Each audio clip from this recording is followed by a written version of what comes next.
Un día como hoy, hace 113 años, se hundió el barco más famoso de todos los tiempos. Y sí, un 15 de abril del año 1912, el Titanic, el insumergible, un símbolo de la ingeniería moderna, desaparecía bajo las aguas heladas del Atlántico Norte.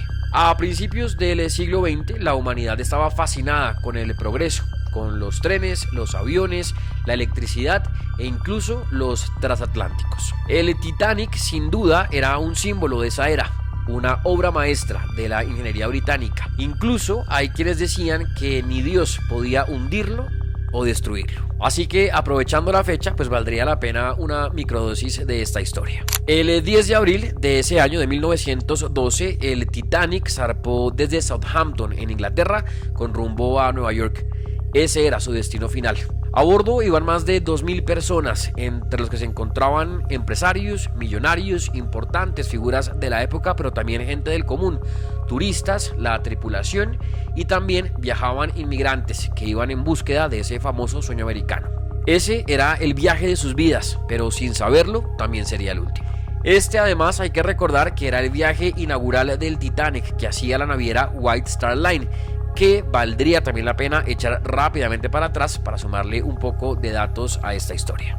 En 1907, Bruce Ismay, el presidente de la línea de barcos White Star Line, y William Perry, el presidente de los astilleros Harland and Wolff, tuvieron la iniciativa de apostarle a un ambicioso proyecto. Querían construir un trío de transatlánticos que debían ser los más grandes, rápidos y lujosos del mundo, lo que resultaba todo un desafío para esa época. A estos tres decidieron bautizarlos con nombres inspirados en la mitología griega: Olympic, Titanic y Gigantic, que después de la tragedia pasó a llamarse Britannic. Así que después de esta idea de la planeación y del diseño, en 1909 arranca la construcción del Titanic, que terminó en marzo de 1912, es decir, unas semanas antes de su inauguración. Todo parecía ir en orden, llevaban tan solo unos días de este viaje que transcurría con normalidad hasta esa noche del 14 de abril de 1912, cuando el Titanic chocó con un iceberg en el Atlántico Norte. Eran pasadas las 11 de la noche y se dice que ya habían recibido varios avisos de icebergs, pero nunca redujeron su velocidad. Aunque en un momento reaccionaron, ya era demasiado tarde. Hicieron girar el barco, pero ya se había chocado contra el iceberg. Y al respecto hay muchas versiones sobre lo que realmente ocurrió en ese momento. El agua comenzó a inundar varios compartimientos del barco. La proa del Titanic comenzaba a hundirse y era inevitable lo que iba a ocurrir. Ya no había esperanzas y gran parte del barco estaba lleno de agua. Pasados los minutos empezó entonces el plan para poder evacuar a los pasajeros en botes salvavidas. Por supuesto, primero lo hicieron las clases altas que viajaban en el barco, mujeres y niños. Y pasadas las 2 de la mañana, en la madrugada de ese 15 de abril de 1912, ocurrió lo que ya todos conocemos. El Titanic se paró, se partió en dos y se hundió en el océano Atlántico, muy cerca de Terranova, una isla canadiense. Este episodio sin duda ha sido una de las tragedias marítimas más recordadas de todos los tiempos. Una tragedia sin precedentes en la que murieron más de 1.500 personas.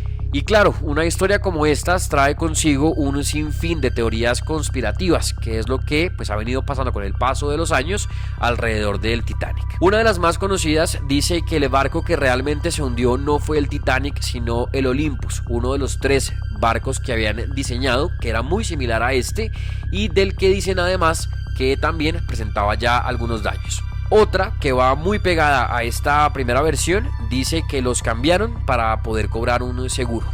Otras teorías mencionan que se trató de un sabotaje. Pero, ¿cuál es la razón?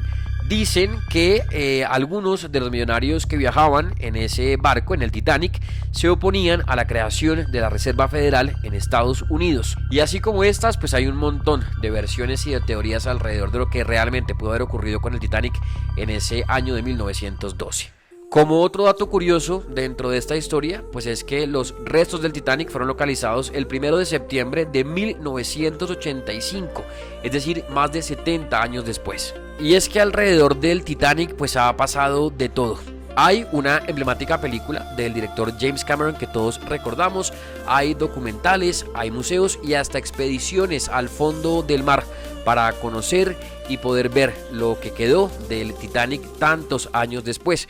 Lamentablemente la última pues terminó en una tragedia también. Lo cierto es que más de 100 años después, el Titanic sigue despertando interés y curiosidad, y aún son varias las preguntas e hipótesis que hay alrededor de este barco, de este monstruo al que le llamaban el insumergible, del que decían ni Dios podía destruir, ese símbolo de la ingeniería de aquella época.